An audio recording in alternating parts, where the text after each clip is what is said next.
మేము వస్తానే Jagan land grabbing act ని రద్దు చేస్తాం. ఇది ఆయన కోసం పెట్టుకున్న ల్యాండ్ గ్రాబింగ్ యాక్ట్. ఇది నిన్న అడిగారు భాస్కర్ రెడ్డి అనే వ్యక్తి పులివెందల్లో జగన్మోహన్ రెడ్డి సతీమణిని అడిగారు.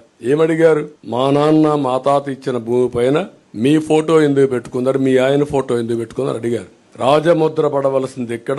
ఇలాంటి ఫోటో వేస్తే ఎవరు సహిస్తారని అడుగుతున్నా. What is the answer? నువ్వు అంటున్నావు కదా నన్ను మెచ్చారని, సమాధానం చెప్పు. నువ్వు ఇచ్చావా ఈ ఆస్తి? మీ తాత ఇచ్చాడు ఈ ఆస్తి? నీ సాక్షి పేపర్ నుంచి సంపాదించి ఇచ్చారా? మీ భారతీయ సిమెంట్ నుంచి ఒక బస్తా ఉచితంగా ఇచ్చావా? కాబట్టి ఇవన్నీ కూడా మనం గుర్తుపెట్టుకోవాల్సింది. ప్రజలు మాటలాడలేని పరిస్థితి, నిస్సహాయ స్థితికి నెట్టేసి భయభ్రాంతులు చేసి పోలీసులు పెట్టుకుని హైహ్యాండెడ్ గా మాట్లాడితే అరెస్టులు చేసి, అరెస్ట్ చేసిన తర్వాత వాళ్ళు పోలీస్ టార్చర్ చేసి ఇలాంటి దుర్మార్గమైన పనులు చేశారు. కాబట్టి దీనిపైన ఇప్పుడు అన్ని అయిపోయినాయి. ఇప్పుడు కడాన ప్రైవేట్ ఆస్తుల పైన కూడా పెట్టారు. ఇప్పుడు చాలా మంది రాష్ట్రం వదిలిపెట్టి వెళ్ళిపోతున్నారు.